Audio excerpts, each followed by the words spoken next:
Student, welcome to my channel education with focus और मैं हूं आपका मेंटोर सत्येंद्र भंडारी।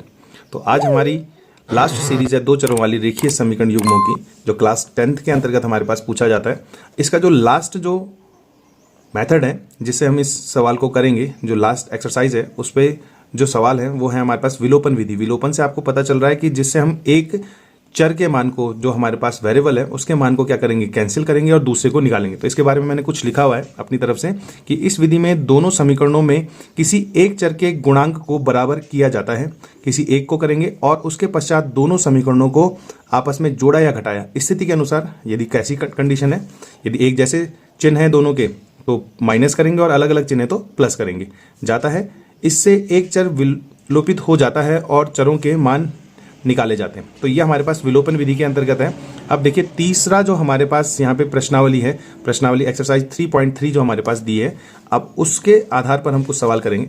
अब पहला जो सवाल है हमारे पास जो एनसीईआरटी की बुक है उसके अंतर्गत, वो क्वेश्चन नंबर फर्स्ट है x plus y is equal to 5 और 2x minus 3y is equal to 4। अब इसको हमने हल करना है। तो हमने यहाँ पे देखिए लिखा हुआ है कि समीकरण 1 को 2 से गुणा क्यों कर रहे हैं, या तो हम समीकरण 1 को 2 से गुणा कर सकते हैं जिससे हम इस x के गुणांक बराबर कर पाएं, या हम इस समीकरण को 3 से। तो हमने केवल 2 से किया है, तो 2 से करेंगे तो ऊपर क्या होगा 2x हो जाएगा प्लस 2y हो जाएगा और 5 2 जा 10 हो जाएगा। ये इक्वेशन नंबर क्या आ गई हमारे पास 3 आ गई। अब समीकरण 3 में से हमने किसको घटाना है, 2 को, क्योंकि 2x हमारे पास एक जैसे हो गए। इसी को विलोपन कहते हैं, जब एक जैसे। और घटा किस ले रहे हैं, क्योंकि दोनों के चिन्ह क्या है एक जैसे। तो अब इसको देखिए करेंगे कैसे, तो हमारे पास हो जाएगा 2x plus 2y is equal to 10 और इसी प्रकार से 2x minus 3y is equal to 4। घटा रहे हैं तो चिन्ह बदल जाएंगे, ये माइनस ये प्लस और ये माइनस घटेगा, तो ये विलुप्त हो गया। अब देखिए क्या है, ये भी प्लस, तो 3 प्लस 2 क्या हो गया 5y और 10 में से 4 माइनस हुआ तो क्या हो गया हमारे पास 6। अब ये जो वैल्यू है यहाँ पे हमारे पास क्या हो जाएगा, y के साथ 5 कैसे में इनटू में है तो ये क्या हो जाएगा 6/5। y का मान हमारा निकल चुका। इस वैल्यू को हम किसी भी एक इक्वेशन में रख देते हैं। तो हमने ले लिया y is equal to 5/6 equation first में रखने पर। अब इक्वेशन फर्स्ट हम यहाँ पे रख रहे हैं इसका मान, तो देखिए क्या होगा कि x plus 6/5 is equal to 5, या x बराबर, अब ये प्लस में इधर जाकर के माइनस हो जाएगा तो 5 माइनस 6/5। एलसीएम कितना आ जाएगा 5 आ जाएगा। 5 इंटू 5 25 माइनस 6 और 25 में से 6 गया तो हमारे पास क्या हो जाएगा 19/5। अब हमारे पास दोनों ही वैल्यू हमारे पास आ चुकी हैं। x का मान है 19/5 और y की वैल्यू आ गई थी 6/5। अब देखिए दोनों को यदि हम ऐड करते हैं तो एलसीएम तो 5 ही होगा। यहाँ पे क्या हो जाएगा 19 और 6 कितना हो जाएगा 25/5, तो हमारे पास क्या हो जाएगा 5।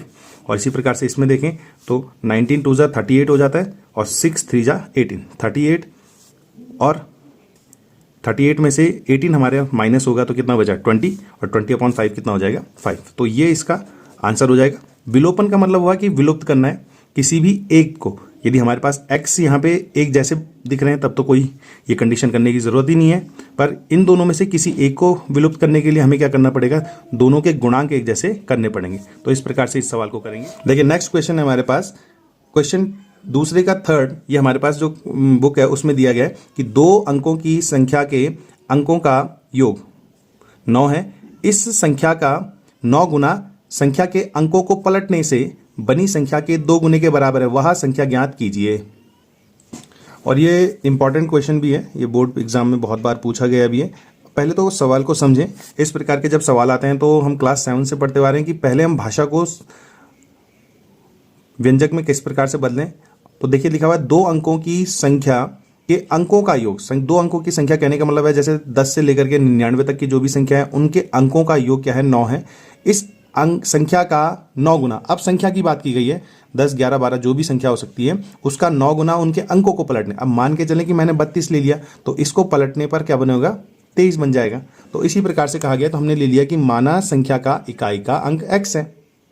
समझ में आ गई होगी आपकी। और इसके दाही का अंक क्या है y। तो संख्या क्या होती है दाही गुणा गया 10 प्लस इकाई। तो 10y प्लस x ये हमारे पास हो गया। अब देखिए प्रश्नानुसार कंडीशन हमारे पास है कि अंकों का योग कहा गया, तो अंक तो यही है, तो अंक हमारे पास क्या है, x plus y is equal to 9, ये समीकरण 1 हो गई। अब 9 गुणा गया संख्या ये है हमारे पास, तो 9 गुणा गया संख्या 10y plus x is equal to 2। अब अंकों को पलटने पर अर्थात x की जगह पे y और y की जगह पे x, तो यहाँ पे हो जाएगा 10x गुणा y, यही मेन है यहाँ पे। अब इनको 9 से इसको भी करेंगे, इसको भी, तो 9 गुणा गया 10, 90y, 9 एकम 9x। इसी प्रकार से इसको देखें तो ये हमारे पास क्या हो गया, 20x और प्लस 2y, सबको इधर की तरफ ले गए, तो हमारे पास क्या हो जाएगा 20x माइनस 9x, ये इधर गया तो, और plus 2y minus 90y is equal to 0। अब 20 में से 9 गया, ये हो गया 11x, और 90 में से 2 गया, ये हुआ हमारे पास 88y इज इक्वल टू 0। अब देखिए यहाँ पे हमारे पास सवाल में कि 11 और 88 दोनों में 11 का भाग जाता है, तो यहाँ पे हमारे पास क्या हो जाएगा, 8 आ जाएगा, और यहाँ पे हमारे पास जो आएगा वहाँ पे हमारे पास 11 एकम 11 हो जाएगा, और 11 अठे 88, तो 8y इज इक्वल टू 0। ये हमारे पास दूसरी समीकरण, पहले तक हमारे पास समीकरण बनी हुई आ रही है, अब यहाँ पे 2 समीकरणें बन गई, पर यहाँ पे एक चीज़ सही है कि x दोनों में एक जैसा ही है, तो हम इसे सिंप्लीफाई कर लेंगे, दोनों के चिन्ह एक जैसे, तो इक्वेशन 1 माइनस इक्वेशन 2, 1 है हमारे पास x plus y is equal to 9, और ये 2 है x minus 8y is equal to 0। Simplify कर दें, माइनस प्लस माइनस, ये वाला कट गया, ये भी प्लस ये भी प्लस, तो ये हमारे पास क्या हो गया 9y is equal to 9 and y is equal to 9/9, तो 9 में 9 जाएगा तो कितना हो जाएगा 1, और ये वैल्यू हम कहाँ पे रख दे रहे हैं, इक्वेशन 1 में, तो y is equal to 1 equation 1 में रखने पर, 1 में रखा तो x plus 1 is equal to 9, ये इधर प्लस है उधर जाकर के माइनस, तो x बराबर 9 माइनस 1, 9 में से 1 गया 8 हो जाएगा। क्लियर हो रही है आप।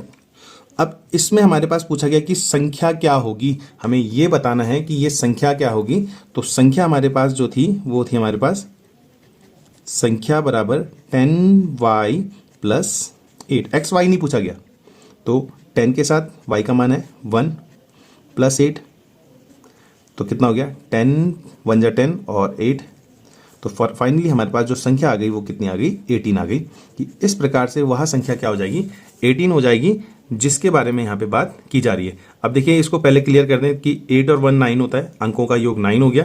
अब 18 का 9 टाइम्स, तब 18 9 जो हमारे पास होता है ये हमारे पास होता है 162। अब इसके अंकों को बदलें तो हमारे पास क्या होगा 81 हो जाएगा। अब 81 का 2 टाइम्स कितना होता है, तो 81 का 2 टाइम्स 162। तो हमारा क्वेश्चन यहीं पे चेक हो जाता है कि किस प्रकार से उनके मान होंगे। तो होप सो आप लोगों की ये समझ में आया होगा, और ये बोर्ड पेपर में कई बार पूछा गया सवाल है, तो आप लोग इन सवालों को अच्छे से करें। विलोपन मतलब आप समझ गए होंगे कि हम किस प्रकार से एक चर को विलुप्त करते हैं, चाहे वो x हो चाहे y हो, और उसके लिए हमें ये ध्यान रखना है कि विलुप्त करते समय ये ध्यान रखें कि उनके गुणांक एक जैसे हों। एक जैसे चिन्ह होंगे तो माइनस होंगे, और अलग अलग चिन्ह वाले चरों को हम विलुप्त करेंगे तो उसका चिन्ह क्या होगा प्लस। तो होप सो आप लोगों की 2 चरों वाली रेखीय समीकरण युग्म समझ में आया होगा।